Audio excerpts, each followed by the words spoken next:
All right. Good evening, Cotuit. We're back again to provide updated information on resources, needs, and status, and to receive comments and suggestions and answer community questions.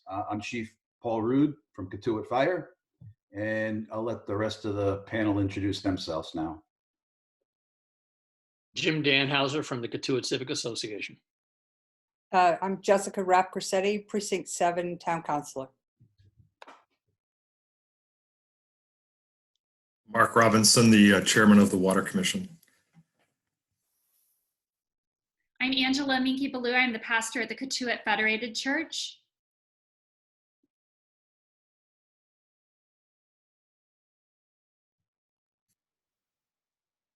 Oh, hold on one second. Looks like Fran is having some trouble connecting by audio.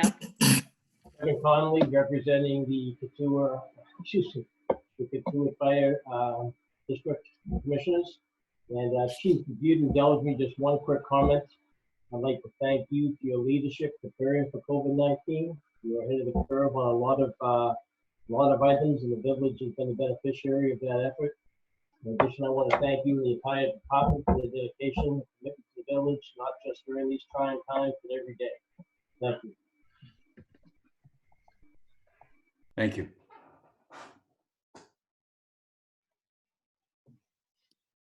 Hi, Chris Wiseman, Superintendent, Cotuit Water Department.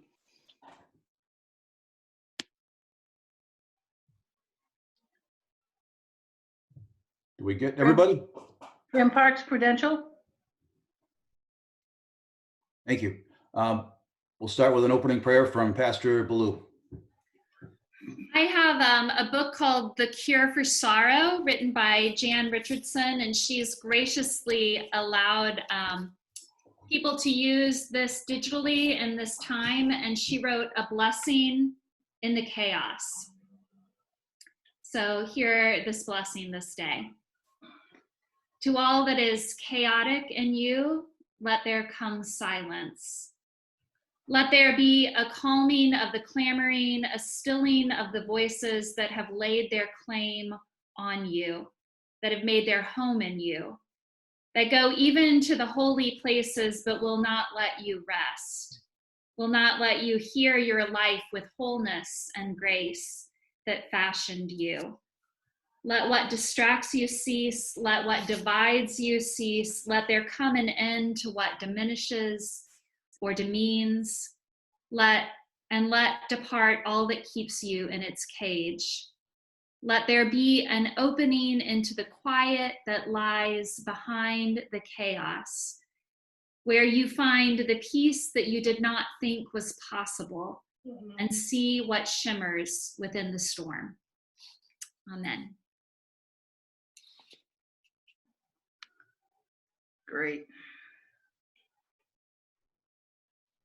Thank you. Before we start the reports, I want to remind everybody we're taking questions via Facebook. There's a little bit of a delay, so anytime someone has a question, please go ahead and type it in, and we'll get to the questions at the end. We'll start with the Town of Barnstable report. Councilor Jessica Rapp-Corsetti. Thank you, Chief, and thank you, Pastor Angie. I want to begin with, I think everybody, if you have not received the Code Red calls, there was one last Friday and there was one this evening as well, just identifying the COVID crisis and some of the resources available to the town and reminding people about physical distancing. If you don't receive them, you can sign up on the Town of Barnstable's front page, or there is a link on my blog as well. Also, that the town manager, because of the recent legislature passed, has in that legislation, there's provision to allow the town manager, he's got the authorization to delay the May 1st tax bills to June 1st. And that has been announced today. The details on that are being circulated. So there's a little reprieve on tax bills, excise tax, property tax. Also on the town's website, and they update it very regularly, is information about permitting, and with regards to vessel permits, because I know on the 15th of April is the date when the small vessels appear. So they're going to try to do as much as they can online as far as permitting goes, so that we don't have people standing in line for permits for such. As of today, the beaches in the town of Barnstable are open. And there, you'll notice a sign, especially down at the loop, there is a sign kind of alerting people as to keeping their physical distance, not congregating in large groups. We'd like everybody to abide by this rule so that we don't get into a situation where the manager has to close down the beaches, especially on days like today. I'm sure there were a lot of people walking the beach. The playground in the park, which is owned by the town of Barnstable, is closed. There is signage there saying such as well. The town's tennis and pickleball court remains open for the time being. However, they're monitoring this because someone has complained that they saw a large group there playing pickleball. So again, you know, I would limit the number of people that play on the courts. The council held its first meeting via Zoom on the 2nd, and our capital improvement budget was the order of the day. And as many of you, I'm sure, have seen, because of this crisis and the effects on our lives, as well as the municipalities with regards to revenues, they significantly reduced the capital improvement budget. Was originally supposed to be a $39 million budget, but they withdrew 30 projects, and the remaining 19 projects valued at $12.2 million. Those items passed unanimously by the council. And since the items were withdrawn without prejudice, the projects could be resubmitted for consideration at a later date.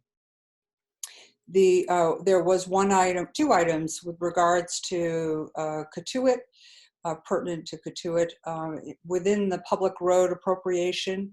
That includes a redo of Ocean View Avenue, which will happen in fiscal year 2021. It also includes phase 3 of the dredging of Dead Neck, Sampson's Island. Projects continue with the town. Even though many of the departments are working from home, the projects that were underway, such as the redo of Old Kings Road, has been completed. The drainage at Lake Street, and they're beginning to do surveying for the Putnam Ave Little River drainage, as well as the town and Cotuit Library's shared drainage project with the rain garden at the library. I think that's it. Want to wish everybody a happy Passover and happy Easter coming up. And if I can answer any questions, I'm happy to. Thank you, Councilor. The Cotuit Prudential Committee, Chairperson Parks, do you have a report for Prudential? Not terribly much. We're having a Prudential meeting tomorrow, which the sole topic will be discussing the annual district meeting and when that's going to be held. Legislation has been passed that will allow us to postpone it without having a meeting to postpone it. As things stand now, the date of staying home and no meetings is May 4th. And if after that, if that's suspended and we can go back to having meetings, then we can have our district meeting at the annual time. I don't foresee that happening. So I don't think we'll be having a May meeting. Hopefully we'll be having a meeting in June.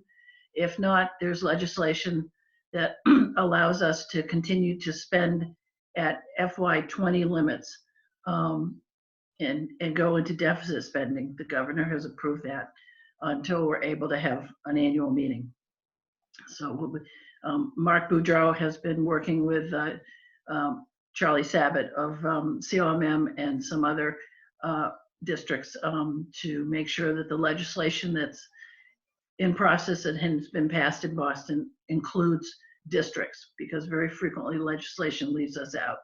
So at tomorrow's meeting, he will be updating us on exactly where we stand. But we should be in good stead. I believe all the legislation that we need has been passed. Thank you very much for your report. I'll be giving the fire department report. Fortunately, we don't have a lot of new things to report this week. Things are pretty status quo from last week. Staffing, we're fully staffed. Everybody's healthy. We have no sick firefighters. As far as personal protective equipment, we've been communicating with all the other Cape Fire departments as well as Cape Cod Healthcare, and we're all pretty much in the same boat. We've all got about a month's worth of protective equipment left. We've all got lots and lots of orders in, and we're hopeful, given the ETAs we've been given, that we'll get it before the month is up and we run out. So that's all good news. As far as virus protection measures, we've had an outside contractor fog the station. They've did it once last week. They're going to do it again this week. So on a weekly basis, we'll have an outside contractor come in and spray a virus-killing, non-toxic chemical throughout the station and on all of our equipment. We're working on getting our own fogging machine and chemicals, which is due in within 2 weeks. And at that point in time, we might be able to do it at a more regular basis. We're also following the new CDC guideline on cloth masks. So anytime our firefighters are out in public, they'll also be wearing cloth masks. And anytime they go on calls, they're in N95 masks. So every call we go on, they've got full PPE on. Regardless of how the call comes in, we have had to assume that these are COVID calls, every one of them.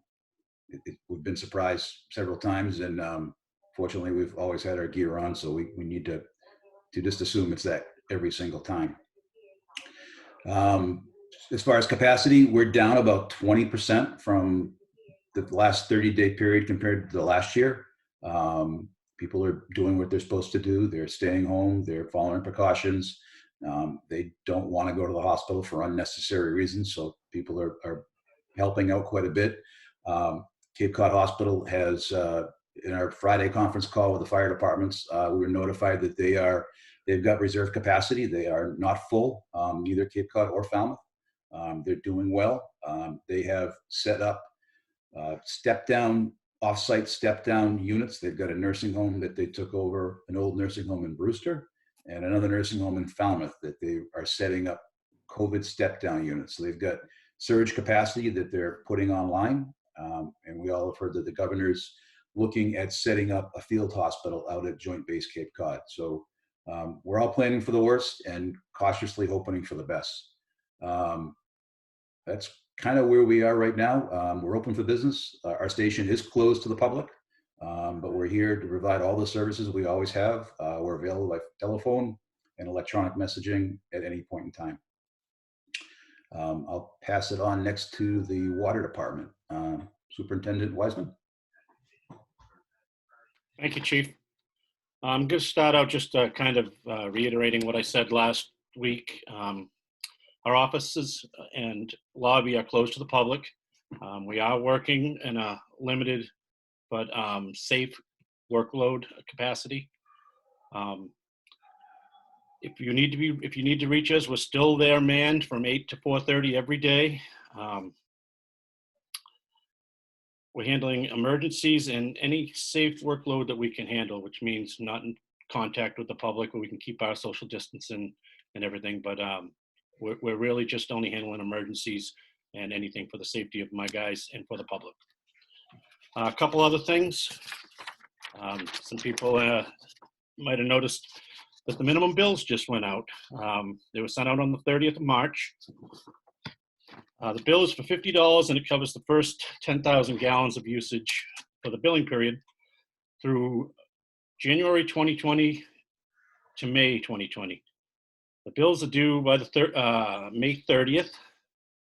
Even though our lobby is closed to the public, we do have a mail slot if you want to stop by and put it into through the door, the mail slot in the door, or you can send it in by mail, like always. If you have any questions, you can call us at the water department. Like I said, we are there between 8 and 4:30 every day. Also, on Monday, April 13th, which is next Monday, we are going to be starting our flushing program. It's an essential part of our preventive maintenance program that helps us to ensure that the water quality is not being compromised. We ask that all residents put aside some water for drinking, cooking, and any other consumption purposes. We also ask you to check the clarity of the cold water before running laundry, dishwashers, making ice, really any sort of water-fed devices from public water, just to check the clarity, because we do have a lot of sediment in the water when we're doing this. We're flushing at a high capacity. There'll be signs posted where we're going to be flushing every day. You can also view it on daily postings on the Cotuit Fire District's website or on the Cotuit Water Department's Facebook page. If you guys aren't on friends of ours on Facebook, please do it. Other than that, I'd really like to thank everybody for their patience and all while we're doing this through this crisis. You know, we're all going to get through it, and everybody be safe. Thanks, Chief. Thank you, Superintendent Wiseman. Cotuit Civic Association, President James Danhauser. Hi, Chief, and hello, everybody. I don't have a lot to report on behalf of the Civic Association. We continue to wait to see how the situation develops before trying to distribute information to people through our current newsletters.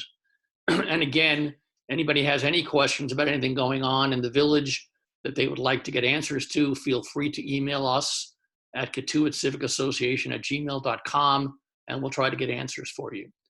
One other thing, you might have seen the equipment in the parking lot at the library today. As Jessica mentioned, that is the work now being initiated on the stormwater project at the library. And that, I'm told by the Association of Preserve Cape Cod, which is the main driver of that project, that the timeline for that is about 30 days.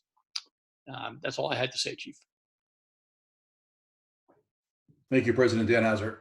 Cotuit Federated Church, Pastor Ballou. Hello. We, as I mentioned last week, have moved almost entirely to digital services, and this Sunday is Easter Sunday, and we often get a lot of people from both the church and the community who join us for our sunrise service. And because of people's interest in that worship service, we have decided to pre-record it, and we will be releasing it on Facebook Live on Sunday morning, but it will be pre-recorded. So we are encouraging people to watch that from the comfort of their home rather than going to the beach. And we will have our regular festival Easter worship at 10 o'clock. We're having a Monday, Thursday service at 7, and all of those are on Facebook Live. None of them will be in person. I also would like to share just a little bit. My husband and I spent some time this weekend talking about our 5 wishes, which are wishes for that are put together by Aging with Dignity around end-of-life choices. And I would just encourage people to consider putting together their 5 wishes at this time. Aging with Dignity has released them digitally for free, and I will be putting a link to that in our comment section. This is, it's important to have these conversations, and it's important to have these conversations before you're sick. And so hopefully you won't need them in this crisis, but it can be a great comfort to families that these conversations have been had. And if you need any guidance on how to enter into any of those conversations around end-of-life concerns, the Conversation Project has a lot of resources for families and individuals. in terms of having conversations around end-of-life concerns. And their website is theconversationproject.org. And I'll put both of those resources into our comment section. But I would encourage people to have these important conversations with your loved ones at this time. And we also wanted to share that in terms of funeral planning at this time, the order to only have 10 people gathered also applies to funeral gatherings. And so we are encouraging people to think about, if it's possible, if there's a death in your family, to delay any celebration to a later time, a memorial time. But it is also good for people to know that those restrictions on gatherings apply even to our most important gatherings of remembrance of life. So those were the pieces that I wanted to bring today. Thank you, Pastor. Councilor Grissetti, your hand is raised. You have some information to add? Sorry. Well, yes, I do. Thank you. One thing that I have a question for the water department. How has the usage been? Is it up or down, or just curious about the usage? And then I have one more announcement that I should probably say too.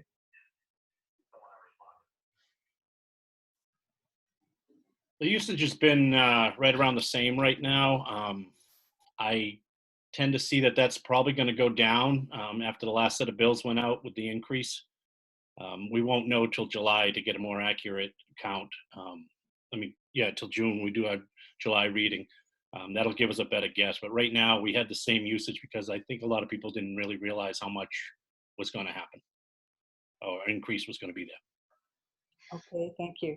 And if I could just, one last announcement that is coming out.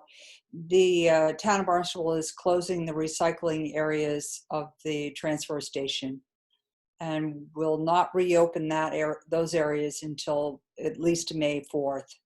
So you can still go 7 days a week to dispose of your household trash, but you cannot recycle at the transfer station.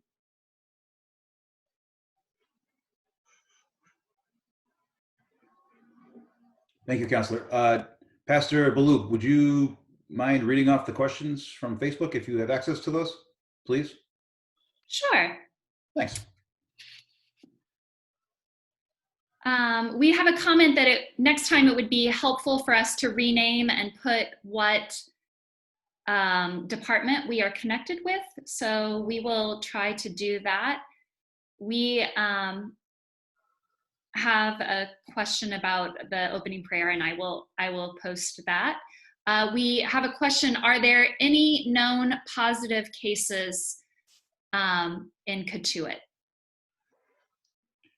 We get a daily information feed from the Barnstable Health Department. We've currently been notified of 7 positive COVID-19 patients in Cotuit. They are getting faster, the tests. Last week we had one, and we were finding that from the date of the test to our notification was 4 to 5 days. So there's a little bit of a delay, but currently we have seven positives in Cotuit.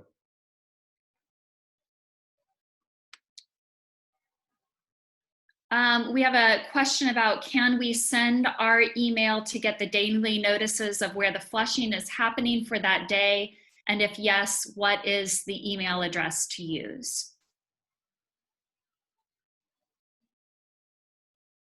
Sorry about that. I muted everybody.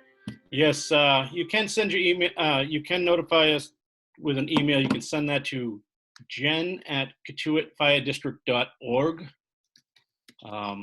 Any questions for myself, you can send to chris@cotuitfiredistrict.org.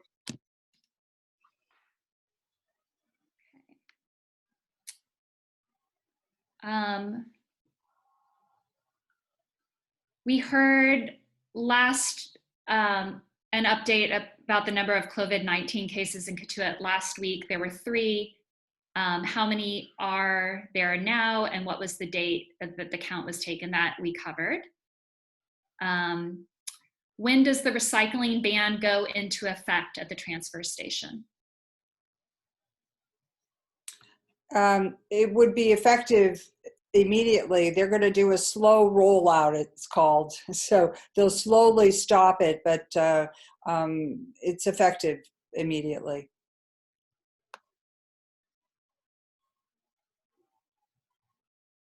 I believe that is all of the questions that have been asked on our live stream.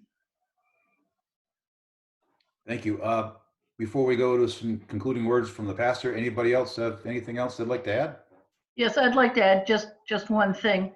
I don't think I think for the fire department, it's important to know that the number of cases, but people need to remember that 50% of people who have COVID-19, a significant number of them show no symptoms whatsoever, and the rest of them are just mild colds. So whether there are 17 people in Cotuit that have it or 117, you should continue to stay home.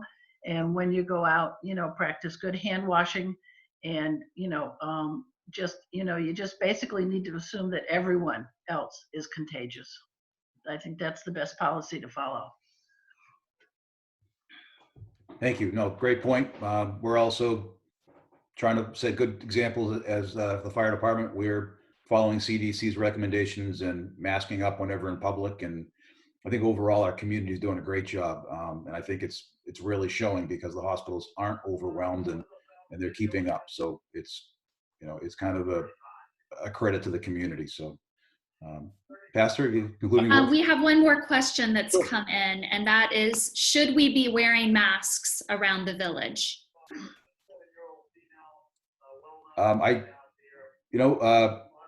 Chairwoman Parks is the more of a medical expert than me. I think I'll pass that question off to her.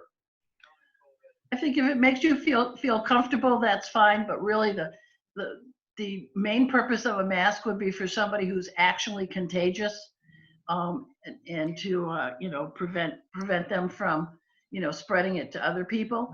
But certainly, I think that if you have underlying respiratory problems or any other underlying health problems that put you at greater risk, I think, for your peace of mind, that wearing a mask is probably sufficient, as long as you remember that you need to continue to thoroughly wash your hands and try not to touch your face, and to observe the six feet of personal space. That's the most important thing in terms of not getting infected. Great advice. I also was contacted by Barnstable Land Trust. They've had reports, and we've seen it too. We're all going a little crazy inside, and people are going to our parks and trails, and some of the trails, in particular Eagle Pond, has been extremely busy. And they want to remind everybody to make sure they're cautious. They don't gather in groups. They maintain the 6-foot separation. We're so lucky to live in Barnstable. We have so many nice parks and trails. There are hundreds of them in the town, and you can go to alltrails.com, or I'm sure there's lots of other sites online where you can find other trails that are less traveled and might be easier to take. Chief, I so nicely just got a text from my office manager saying that I gave the wrong email addresses out to you, Angie. I will see if we can fix it. So okay, do you want to read what it is now? Yes, it's jen@cotuitwater.org and chris@cotuitwater.org. Okay. All right. I was wondering about that as I typed it in, but I didn't want to correct you over. That was the old email addresses, I believe, but okay. Okay. Well, with that in mind, I just wanted to read the closing of Jan Richardson's blessing again as a touchstone. We are grateful to be in this community. We are all seeking moments and ways to be at peace, to be reminded of our gratitude for our local leaders, for our national leaders, for our state leaders, and also to keep holding into the light those who are ill and those who are caring for people who are ill in the medical profession, and those who are our essential workers who are making it possible for us to get the supplies that we need to live our daily lives. So as we think of all of those people, I invite you to hear these closing words. Let there be an opening into the quiet that lies beneath the chaos, where you can find the peace that you did not think was possible and see what shimmers within the storm. We ask blessings upon our entire village. Until we meet again, we will be back here next Monday evening at 6 p.m. Stay safe. Cotuit. Thank you. Good evening. Good evening. Thank you, everyone.